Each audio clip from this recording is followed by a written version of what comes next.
Hello everybody, Reggie Time here, and we're going to be looking at some more hands today that I've played on Sky over the last few days. It's part of my September social series where I'm trying to raise some money for a local group that provides evening entertainment in a social setting for people in my area with learning disabilities. I'm hoping to raise at least £150 in donations. Raised £95 so far. I think I can't remember what it was in the last video. I may have said 100, but that's including the little bit I've put in from my profits. So I think we've raised £95 in donations so far, which means I own 9 videos currently. This is the 5th one. Please keep me busy. Please keep the donations coming. It is for a very worthy cause, and I will provide evidence after the donation has been made that the donation actually got made. And yeah, please just do get involved if you can afford to. Any donation size is welcome. £2, £200, £2,000, £20, £10, £5, whatever comes, it'll be greatly received, and it will all go. Every penny of it will go to the cause. Plus 10% of my profits from Sky for the month. If I make less than £500, I'll top it up to £50. So I'll be donating at least £50, hopefully more. Hopefully you guys will get me to the £150 mark, and then that's at least £200 going to be going to the good cause. That's the end of that ramble. Please do get involved if you can afford to. And if you can't afford to get involved but you want to help the channel and help the videos and get further reach, please hit the like buttons. Please comment. Please share the videos anywhere that you watch Absorb Poker content, and try and get as many views as possible. Before we start the video today, this is going to be a small ramble. Some of you guys don't like it. I get that. But never mind, I'm going to do it anyway. If you don't like it, well, click the cross at the top of the screen or skip on until the images start moving. I don't know. Do what you need to do. Just don't let me know, because I don't give a fuck really. If I've got something I want to say, I'll say it. And if some of you guys, well, I'm guessing the regular viewers that enjoy the content don't mind, but some of the people that just come along and find it don't like it, then yeah, plenty of other videos to watch. Go and find one. Yeah, I was leaving a table last night. There was a good table, and it started to go a bit sour. And also, I was about to go out and play a pool match. So I had to leave anyway. But Anuj88 just sat, and I left immediately. Not because of that, but because of the aforementioned reasons. I was winding my session up anyway.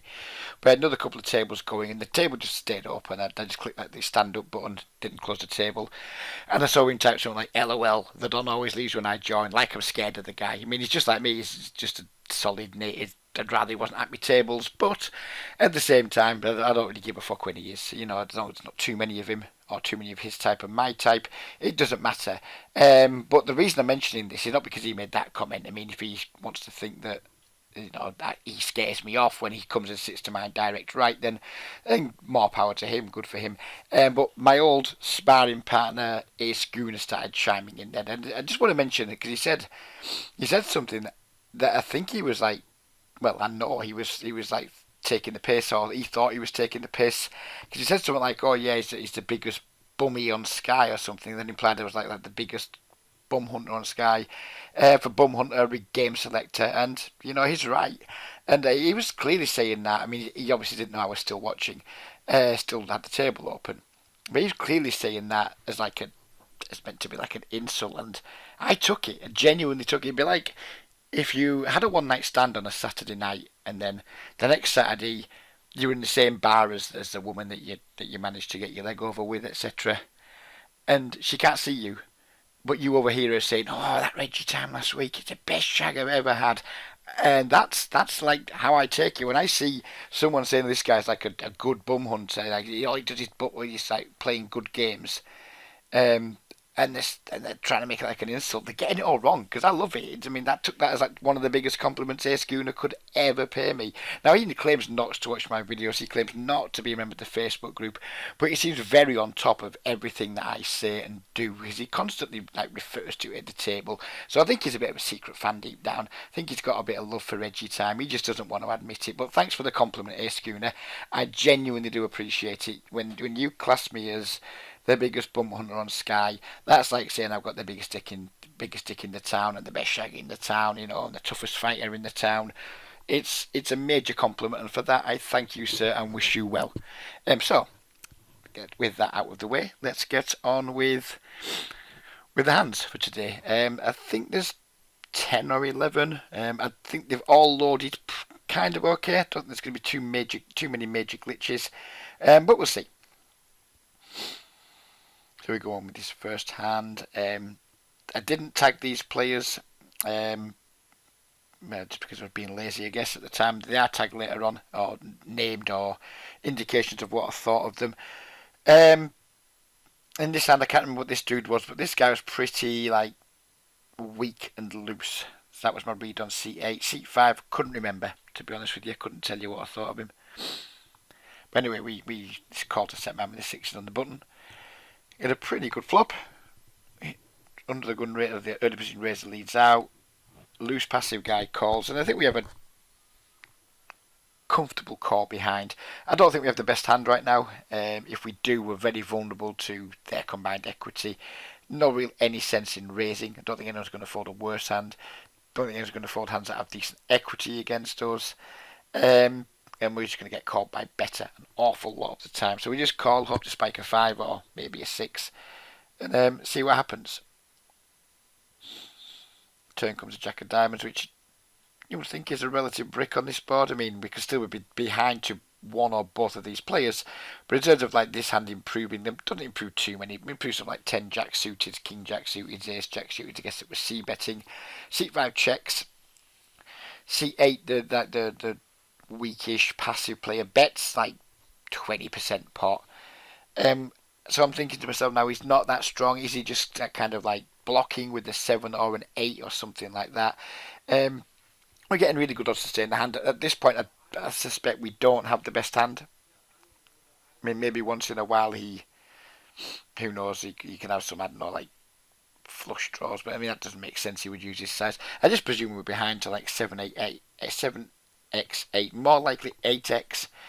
That's just kind of putting a weird bet out. So we call again here because we're getting like decent odds to spike a 6 or a 7. Sorry, a 6 or a 5. Both of which I think at this point will give us the best hand. So we do call, and the C5 folds. River is a king of clubs. And now this player leads out for 180. At this point, I'm very confident that we do not have the best hand. So I think calling is out of the question. Folding probably is the best play. I think it's probably the best play here. But because of his sizing, and this is maybe a leak of mine, I go for this spot more often than I should when fish like block rivers. I'll go for the raise. Because I just at this point I think he's probably got an 8. My thoughts were if he'd kind of had a flush, he would probably be bigger on the river if he was kind of like block betting a flush draw on the turn. I don't think he'd choose his size on the river. Maybe with small flushes, or maybe, I don't know, maybe if he had a straight or something. But I think he would bet bigger on the turn with either 6-5 or 10-9. So I just think he's betting one pair with his size most of the time. Don't think he's got a flush very often at all because of his sizing. So I like to go with a raise here. And I don't hate my sizing. I mean, we're not trying to make him fold anything good.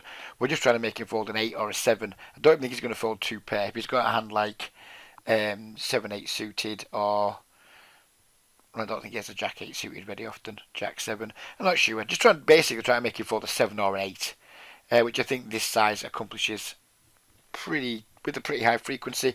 And obviously, if he has a better hand, we know he's never going to fold it. If he has a strong hand like a flush or a straight or something, we know he's never going to fold it. But he can definitely fold like 7-8, 8x. Maybe even he has like hands like 9s and 10s sometimes, and they sometimes fold on this run out, or quite a lot of the time fold. So I decided to go for it. My opponent absolutely snapped, as he should, with his 3 jacks. So I'm sure he wasn't sizing to induce. I have no idea why he chose a sizing. If he bets a reasonable amount on the turn, as he should with this hand on this board texture, he should be betting much bigger than 20% pot. Then we get away from the hand. If he bets bigger on the river for value, as he probably should, then we probably get away from the hand. But unfortunately for us, his weak, poor, in my opinion, bet sizing actually ended up ensuring he won the maximum because he induced a raise. So good for him. Good luck to him, and we move on. It could be a bit spewy there, but it's something I do quite often with not that high a success rate, to be honest. Here we have the king and the queen. Might remember the hand when the flop comes down. Don't remember it just yet. Yeah, I do remember it now. So this was like a pretty weird player. He was definitely a fish. He was playing lots of hands. Um, didn't have too many reasons. Hadn't been playing with him too long. Hadn't seen him before.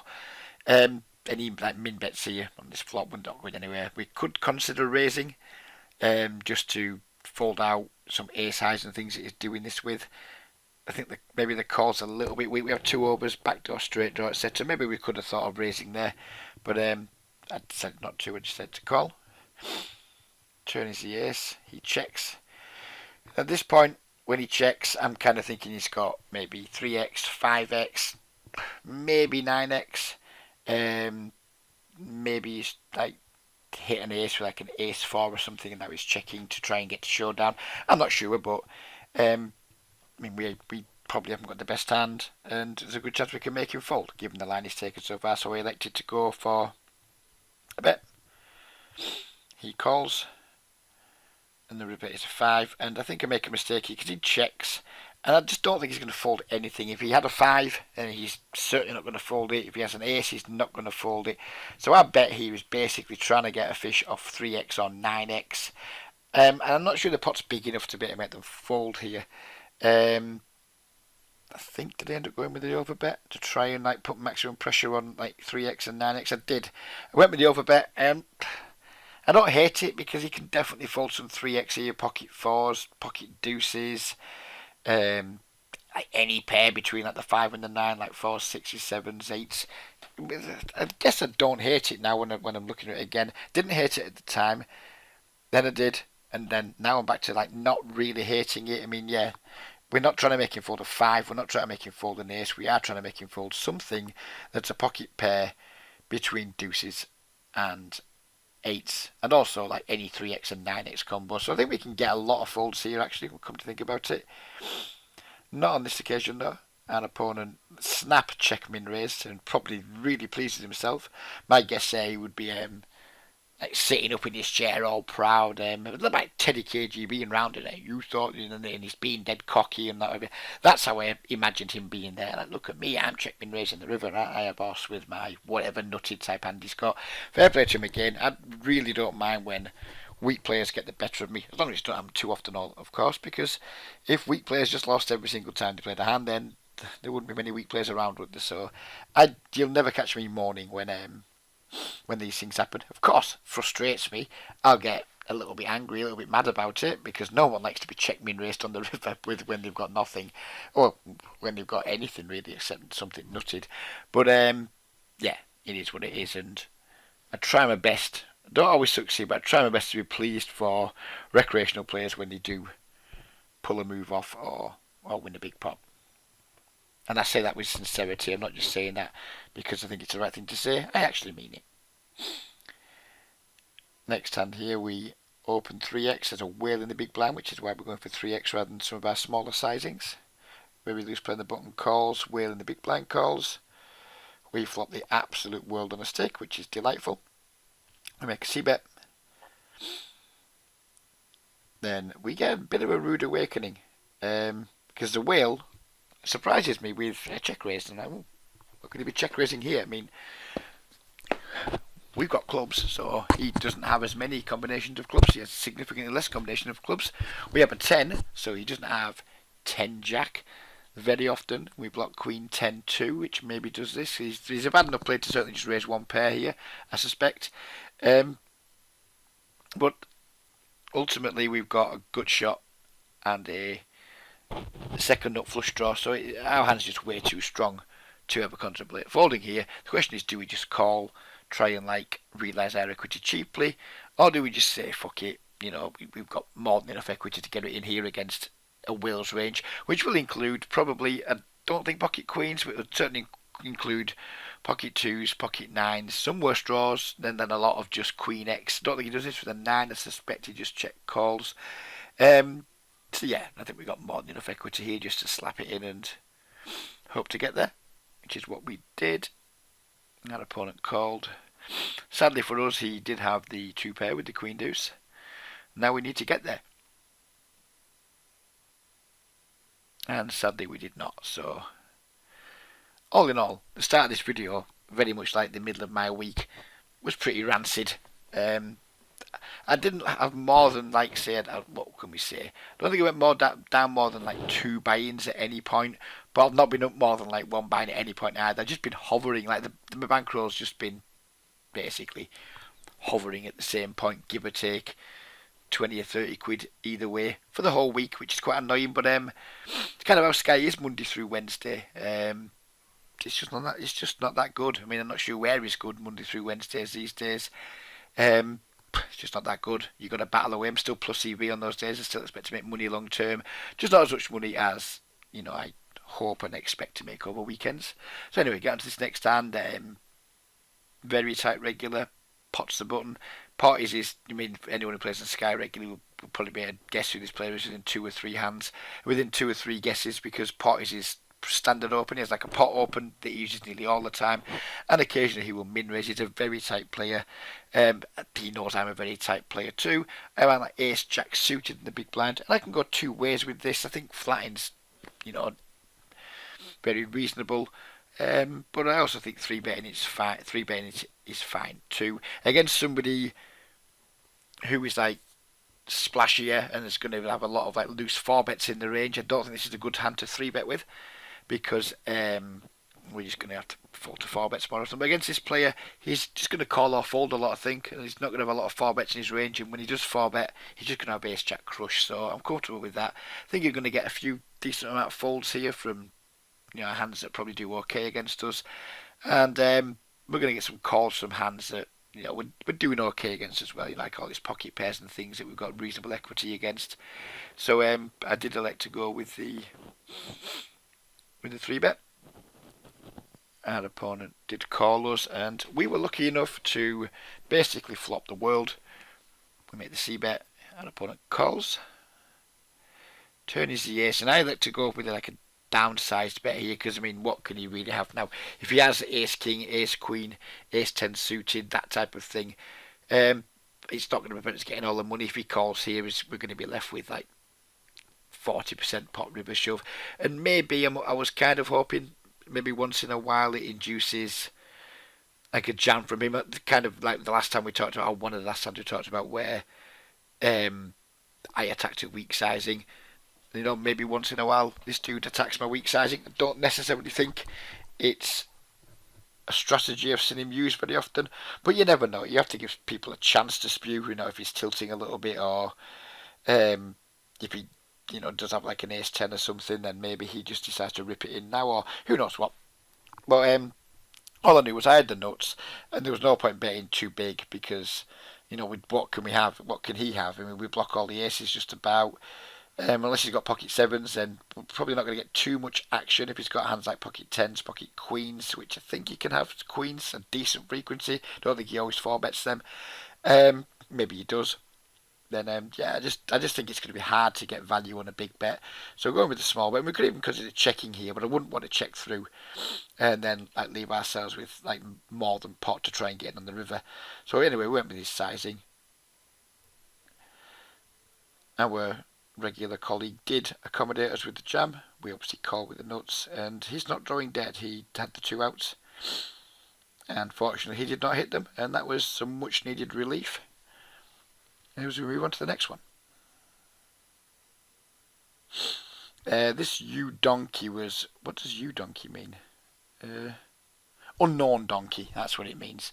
So an unknown donkey here in the limping the button. We have this bad reg, and I'm calling him a bad reg because number 1, he is a bad reg. Number 2, he confirms his bad reg status by berating fish when they play hands badly but beat him. So yeah, he's a bad reg because A, I don't think he's very good at poker. B, he doesn't know how to fucking use auto reload by the sound of things. And 3, he has no idea how to treat his best customers. So fuck you, Kaza, whatever you're called. I think it's just Kaza in here actually. K-A-Z-Z-A, you are a Belenser. And we missed the action. This guy limped the button. I tried to isolate. Bad reg Kaza came along, and the donkey came along.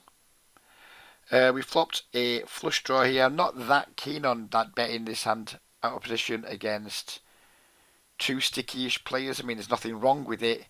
I don't think either of these players would fold an ace or a 10. They can't really have many draws to call with because we've got all the draws covered. And I'm happy to just like check here and take like a passive check call line, see what happens on some turns. This play isn't that aggressive post flop, this bad regular, and this unknown donkey, who knows. So we did elect to not take our option to c-bet. However, we do spank the turn and we bet fair enough size, well over our 3/4 potish. River, we make a value bet. I think we could maybe go a little bit bigger there, to be honest with you. I think, just half pot. I don't think it's enough, to be fair, because if this player does have like ace 10, ace 7, pocket 7s, I don't know, king jack once in a while maybe, who knows, then we can certainly get paid more. So I don't like my sizing. I think we should definitely go much bigger here. But that doesn't matter anyway because he accommodates us by sticking the rest of his money in. And I'll be honest with you, as soon as he did this, I'm just like, yeah, we're dead. Absolutely drawing stone dead here. We've no chance of winning this pot. But it's like, what is it? £7 more to call into 21. Once in a while, does he have a smaller flush? Can he ever have like the, I don't know, 4 or 5 of diamonds or something like that? I mean, I guess. He probably jams with it too, with a flush on the river. I don't know. I felt like I was dead. I mean, how often are river all-in shoves bluffs at the micro stakes by like weak, shitty regulars? Just almost never. Well, our hand's way too strong. So we did call, and of course he had the nuts, and that was quite disappointing because I don't like losing to pricks, and he is a prick, without any question. Anyways, on with the next one. Don't want to sound too bitter. We isolate a super loose passive player with the king 4 on the button. Not a typical Reggie time hand, I'm sure you'll all agree, but when we have like super loose, I mean, who knows how many hands he's playing, but it seemed like it was almost every fucking one. His VPIP would have been like way over 60, much, much higher. Seemed like he's in every single pot. We had an unknown in the big blind. So, I think king 4, it's a bit loose, but it's fine to try and isolate someone who's playing like an enormous VPIP. Anyways, we flop the flush draw on the paired board, and we c-bet it, of course. In position, the unknown player calls, and the super loose passive player folds, and we turn the nut flush, albeit on a paired board. So at this point, we're thinking, like, what sort of sizing do we want to use here, assuming our opponent checks? Which he did. And I don't think he's got an ace very often. I think he can have a deuce, a reasonable frequency, depending on just how fishy he is. If he does have a deuce, a lot of them are going to be ace deuce, which is going to be a problem for us.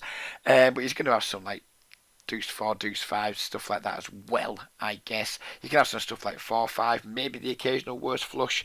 So, we can't be getting too scared. We fair enough. We don't have the nuts and what have you, but we still need to just try to build a really big pot here against a player who is very likely just to have a lot of worse hands. He can definitely have some just ace-x floated the flop here for sure, I would say.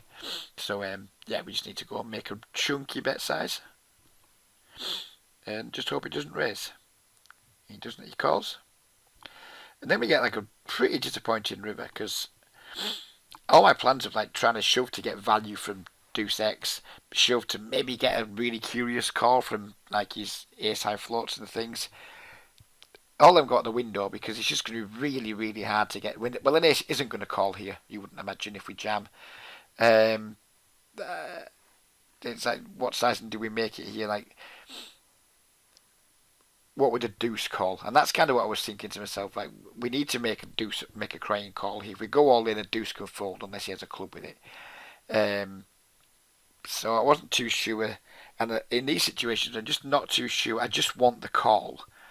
I usually go for the downsize. Against a regular here, I might still just go with the jam to try and induce some like hero calls. Because I think regulars are more likely to call a jam here with a deuce than maybe a fishes. I think a fish is going to see the flush and you think, oh fuck, he's got a flush, I'm going to fold. Whereas regulars might see the jam and just think, you know what, my range is capped, etc. This is the polarising sizing. So I don't think many people will call with a deuce here, but I think it's more likely a regular will call than a fish will call a lot of the time. Some of you guys might be thinking, what the fuck? But that's just that's my opinion on who's more likely to call here versus a regular or a fish. And so I had to go with the small sizing, with the quarter pot, and he called us pretty quickly. And he had pocket tens with the club, which didn't factor into my thinking at all that he could have pocket pairs with the club. In hindsight, maybe that's a little bit short-sighted of me, because why couldn't he have, I don't know, pocket tens, pocket jacks, that type of thing that just flatted pre? He's an unknown player, so why couldn't he have them? I didn't factor that into my consideration at all. I was quite narrow-minded in this hand, actually. I was just hoping to try and get a call from ace X with a club, or a real use call from a deuce or a two. I think now knowing he's shown up with that hand, I think we definitely missed some value, but none of us perfect.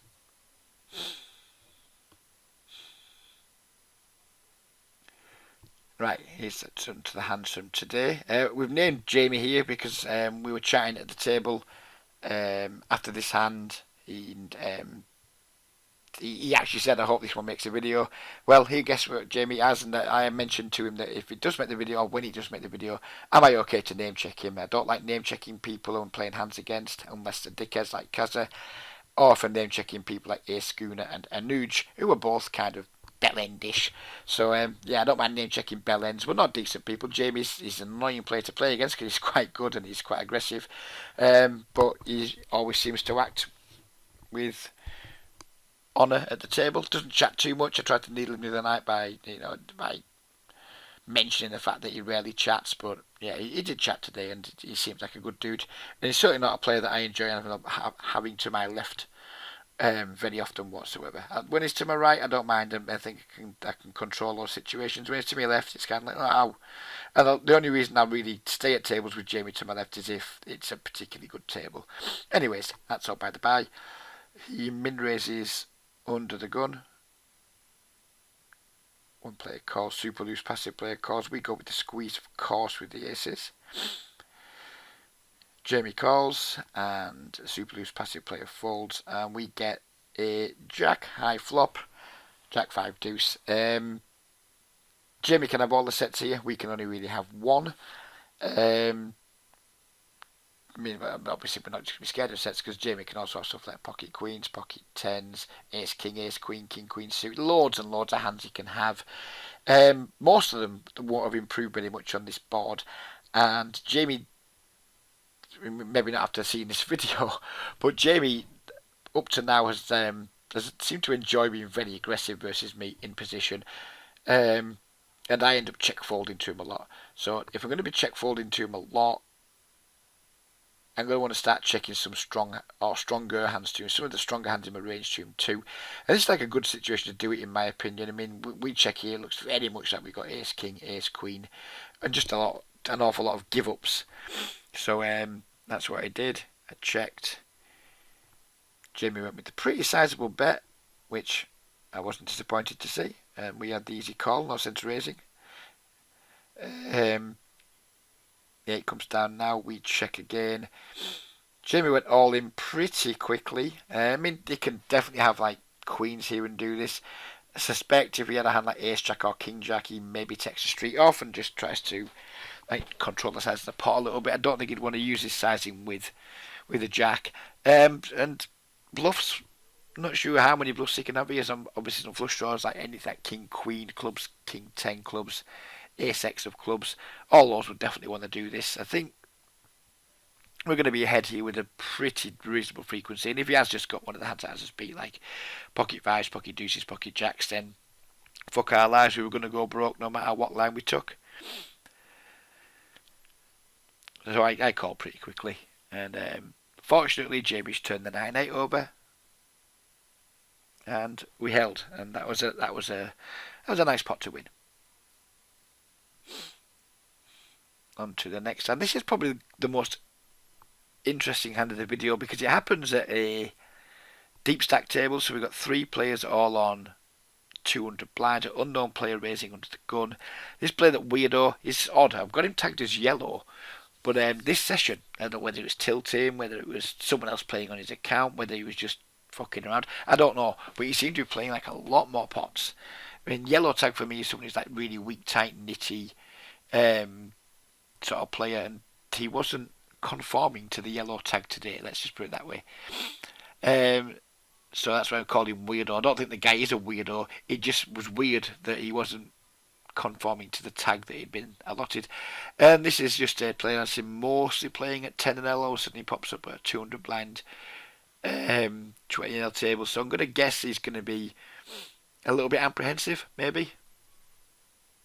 Maybe not, who knows. But typically when I see 100 big blind 10 and L players playing 200 big blind 20 and L, my default assumption is they're going to be a little bit scared money, a little bit tentative, and so I just sort of put the 10 and L there just to remind me of who he was and to give my assessment of it. And he goes at the min 3 bet here, or the very small 3 bet. If this was 60, I could have considered it to be just a misclick, but because it's 80, it's actually like it's got to have clicked something and then clicked raise.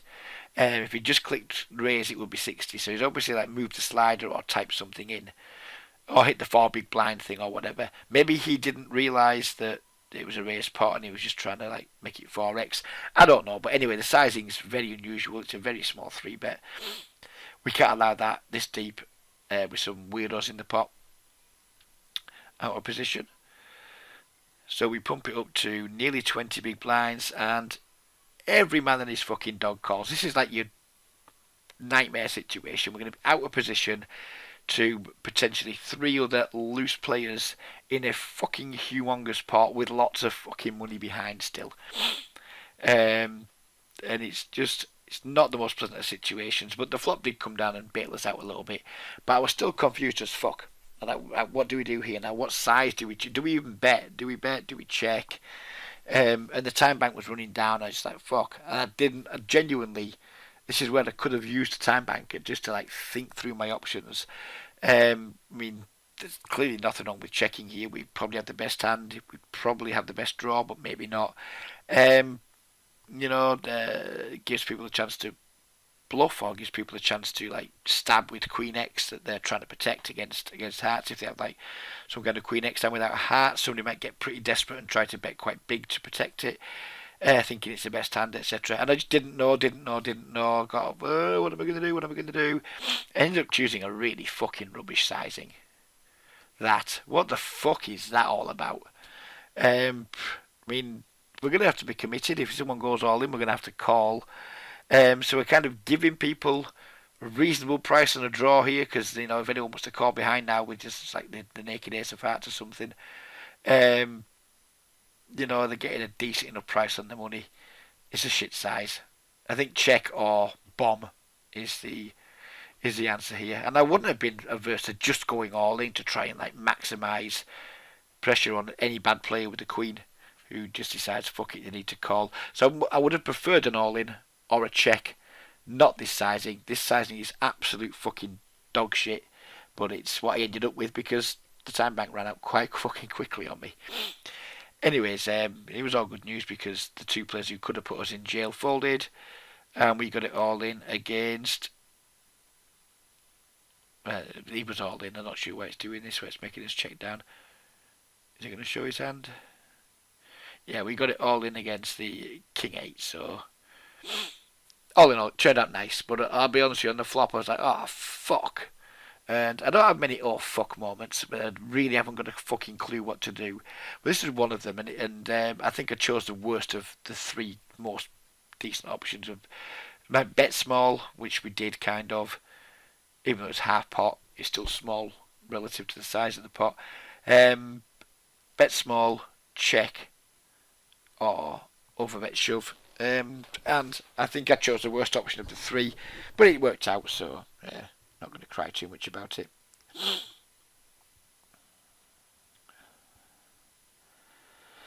Another hand against Jamie. This is it's not going to. No, this hasn't been pointed right. Everyone's limped here. We've got 2 super loose passive players. They've all limps, so there's 80 in the pot, not 40 or 76 as it happens because you take the rake out. Jamie checks. We flop the nuts. And I just want to start building a pretty big pot here. We're all like way up 100 blinds deep. We're 200 blinds deep with a super loose passive player. And if anyone has just like limp with an ace here, they ain't folding. Whether I bet 56, 116, or even 156, ace X is not folding. So I decided just to go with the really big bet, and just the plan was to just keep chunking big bets in across all streets, especially if one of these guys called. Sadly, they both folded. It's not showing him folding, but he did fold. And Jamie, oh, the hand's gone too fast. The hand's gone too fast. Sorry, guys. Oh, it went too fast. So let's talk about it anyway. Jamie check raised to £3.50. I got excited, as you can tell, because you know already that I went all in. When he check raises here, I'm just like, I was confused because I didn't think he could have anything. I mean, there's going to be a hand later on which touch on Jamie and how I think he plays. Well, let me talk about it now. I've seen Jamie raise versus like limpers from the small blind with hands like King 9 suited, and all those types of things. So if Jamie had like a Jack Queen here, an Ace Jack, an Ace Queen, anything like that, I think he's just going to raise it pre-flop. So I was like, well, right, Jamie doesn't have two pairs. Jamie doesn't have sets. Jamie's probably bluffing, was what I thought. But because we're this deep, if we're 100 blinds deep, I would just call and say, come on, Jamie, keep bluffing. It's all good. And that would be that. But we're not. We've still got like decent amount of money to get in the pot. You know, it's a long way behind. And I thought, what looks weaker here? Does calling look weaker, or does raising look weaker? Hoping that Jamie just freaks out and does something bonkers. Because let's be honest, I shouldn't have any strong hands on this board either. It's a limp pot. I mean, I don't have aces, I don't have queens, I don't have jacks. I don't have ace queen, I don't have ace jack. Jack queen's probably the strongest hand I have here at Scepter straight. So Jamie might well look at my range and say, well, what's this fucking idiot got as well? So I was kind of hoping that Jamie would re-freak out after I freaked out. So I raised to whatever it raised to. Not expecting Jamie to call, to be honest. I thought there's no way Jamie's going to call because he just doesn't have anything that can call very often. But he might just jam. That was my hope. Jam with what? I don't know. 10-9 maybe. I don't fucking know what. Jack 10, Queen 10. That didn't raise pre. So I was kind of hoping Jamie might spew a little bit. Or once in a million have like misclicked pre or limped pre deliberately to trap with like, I don't know, ace queen, ace queen jack. I don't fucking know. Basically, I don't think he has a strong hand. Hoping once in a million he does have a strong hand. If he doesn't, hope he has a draw that he decides to just go fucking monkers with. Sadly, Jamie was too shrewd for that and folded. He actually told me later on that he folded two pairs, which I can only assume was like the jack queen, because I would imagine he'd raise ace queen pre-flop. Ace jack probably two. I mean, he either has jack queen or ace. If he's telling the truth, that is, of course. I mean, he could just be fucking lying. He might just have had nothing, and just be like not wanting to admit that at the table, which is completely fine, of course, completely fair enough. But if he did have two pairs, then good fold, sir.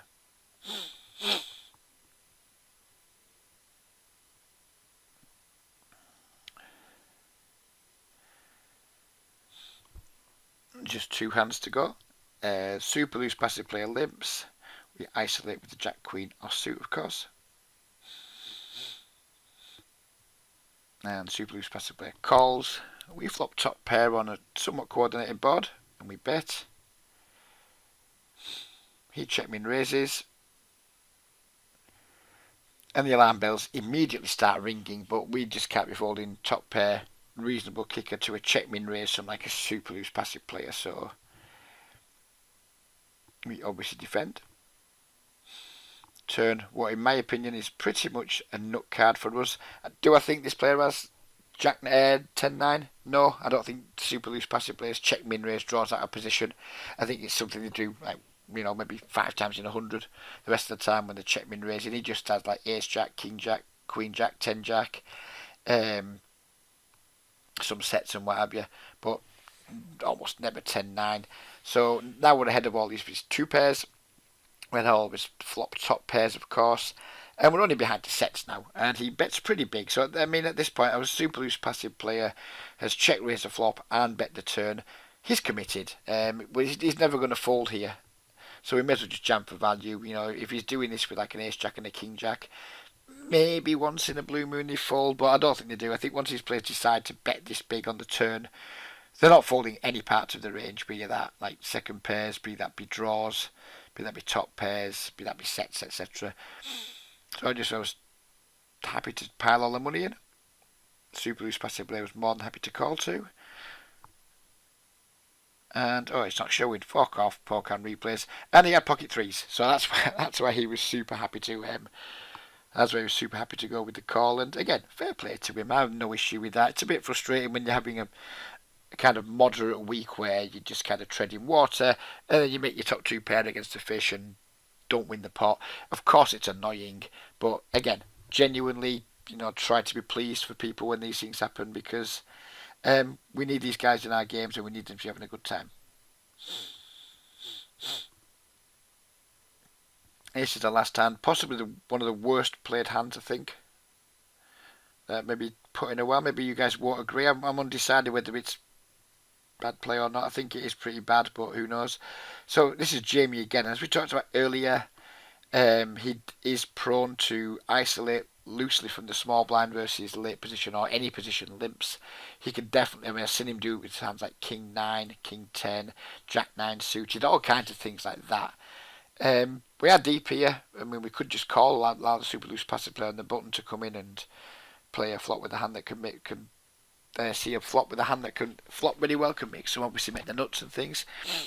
But I decided that, I had been out of line with Jamie. I'd rarely get out of line with Jamie. But we need to 3-bet him some of the time. We can't just always flat and what have you. So I elected to use this at the 3-bet with. I think maybe it would have been better to do it with like maybe ace 4, ace 5 suited rather than ace 8 suited. So that's the first mistake. Good idea to 3-bet him, I think, sometimes, but maybe with better hands than they were, like ace 5, ace 4, stuff like that, rather than ace 8. Excuse me. Jamie.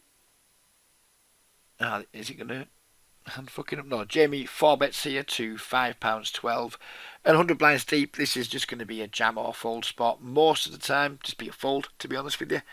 But this deep, that's like, oh fuck, it's not that much more given how much is like behind in stacks. Is that what is it, like £3 more? Not even £3 more. So I felt like I had no choice but defend. Deeply uncomfortable with the situation. We flop a flush draw, and Jamie checks, and he just do a lot of checking when he's out of position. Does Jamie? I think he does a lot of most of his aggressive stuff he does when he's in position. He does seem to check quite a lot out of position. Again, I'm very aware that I'm maybe giving too many of my reads on Jamie to Jamie. Whether they're right or wrong, it doesn't matter whether my reads are right or wrong. Once he thinks he knows what my reads are on him, I've given too much away. I suspect I've given way too much away already, but never mind. Jamie checks. I really do not want to get check raised on this board, so I act like a complete fucking fanny and check back. Turn is an ace. He checks. Again, I act like a fanny and check back. River is a 7. Jamie checks. And I think at this point we just need to be going for the bet. My fear at the time was, if I bet this river, Jamie's, or I think he is, maybe he's not, but I think he is. Jamie's a good enough player to understand that, I don't have very many strong hands that take this line. 3-bet free, call a 4-bet, then go check, then bet the river all of a sudden. I think Jamie's a good and creative enough player to sometimes just say, fuck you, have that, Mr. Weak range wanting to bet. And maybe I'm overthinking it. I was very worried that I might get bluffed here if I bet. Because we certainly can't call. If we were to bet, say, anything between £4 and £6 here, and he went all in, or he made a big raise, we just couldn't call, and we'd just be completely fucked. And I didn't want that to happen. So, I made a third very weak check back. And I think this hand is pretty horribly played by me. But looking back over it, once I elect to Like pre-flops fucked me here basically. I think post-flop my line is okay given the pot size. It feels like we could have bet on any one of the three streets, and I chose not to bet on any of them, so that feels weak. But I think the reasons for not betting are pretty strong too. So yeah, this overall hand, I actually apologise to him. Before I checked back, I typed in, really sorry if I've got the winner here. I played this hand like a prick, because it felt like I played it like a prick. Jamie did turn up with the King Jack, which makes some sense that he didn't want to block the pot either. But yeah, not my proudest hour that hand. I was pleased to drag the pot down. Not at all pleased. I think it's the wrong hand to 3-bet pre. Should we be calling the 4-bet? I mean, in position that deep, it feels like we should be. How loose is Jamie 4-betting? How light is he 4-betting? I don't know, to be honest with you. Does that dynamic exist on Sky? Not too often. Maybe it does, maybe I'm just not aware of it. I don't know. This whole hand was just like, it was just a cacophony of fuck up, wasn't it? Or it felt like it was. Maybe it isn't. Maybe some of you guys look at it and think, well, you know what? We understand every decision you made, and they're at least kind of logical. But I don't know. It felt shit at the time. It feels less shit now upon review, but it won't be one that's going on my highlight reel, that's for sure. So yeah, that's it. That's all the hands done. I hope you guys have enjoyed it. This is the 5th hand in. Currently owe you guys 4 more videos unless more donations come in. If more donations do come in, I think I'm going to start doing a few live play videos because I'm getting behind schedule. It's now the 13th of the month and I potentially have to do 10 more videos in 17 days. And I'm not going to be able to do that in this format because I just don't get enough hands to make 10 videos in 17 days, really. So, yeah, if more donations come in, which I hope they do, then, well, I'll have to make some live play content. I don't know what site on yet. Probably Sky, and just have to fuck around with the video edit. But yeah, keep me busy, keep the donations coming in. Most of all, have a fantastic weekend. Hope you win lots of money, just not against me. Take care, everybody, and bye-bye for now.